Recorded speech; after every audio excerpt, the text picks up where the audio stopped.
요 방학 동안에 1년치를 예습을 하는 게 굉장히 중요하고요. 쉽고 재밌게 하는 공법이 뭐냐면 가장 중요한 게 바로 근거를 들면서 공부한다는 거예요.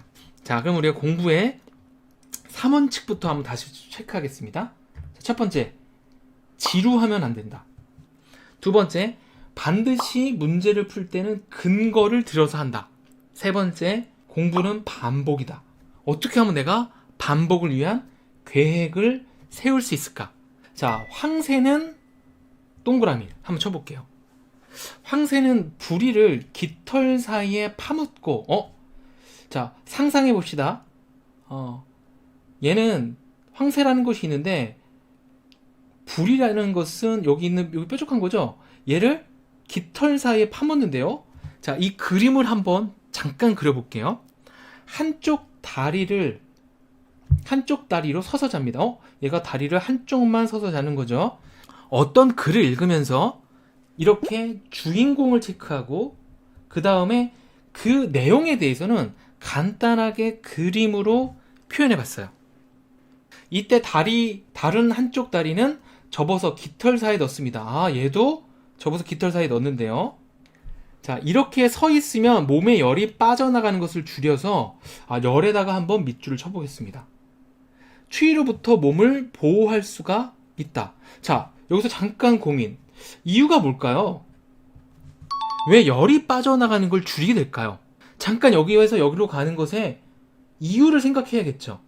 이게 우리가 교과서를 읽는데 가장 중요한 바로 첫 번째, 주인공을 체크할 것. 두 번째, 얘를 간단하게 요약할 것. 이 그림도 요약이에요. 그리고 세 번째, 당연히 이유를 생각해야겠죠. 왜 그런지. 만약에 이유를 모른다면 어떻게 될까요? 모르겠으면, 아무리 생각해도 모르면 질문을 해야 됩니다. 네. 깃털로 덮으니까 이렇게 말해줬습니다. 자, 우리나라에서는 황새를 천연기념물로 정하고 보호하고 있다. 천연기념물도 한번 살짝 밑줄 쳐보겠습니다. 황새는 우리나라의 천연기념물이다. 맞습니까? 틀립니까? OX.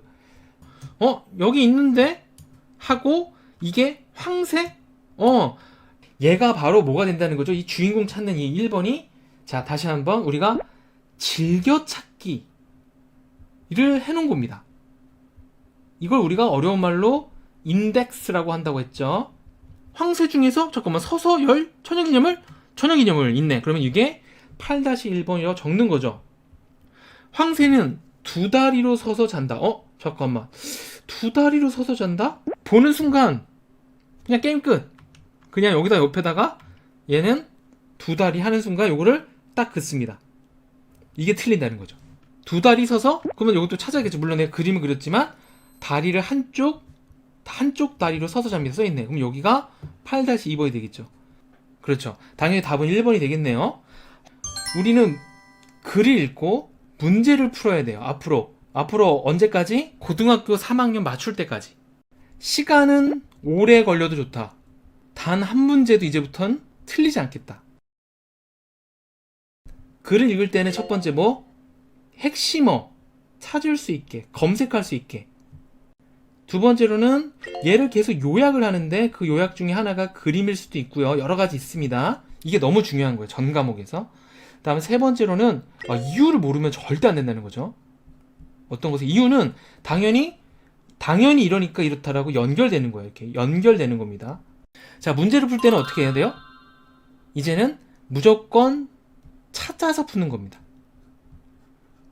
이 문제는요, 정말 많이 풀어야 돼요. 그러면요, 이게 외워져요. 이게 핵심이야. 다시 한번. 외우는 게 아니라 외워져야 돼. 자연스러워야 돼. 억지로 하면 안 돼요. 이거를 전 과목을 해야 된다는 거예요.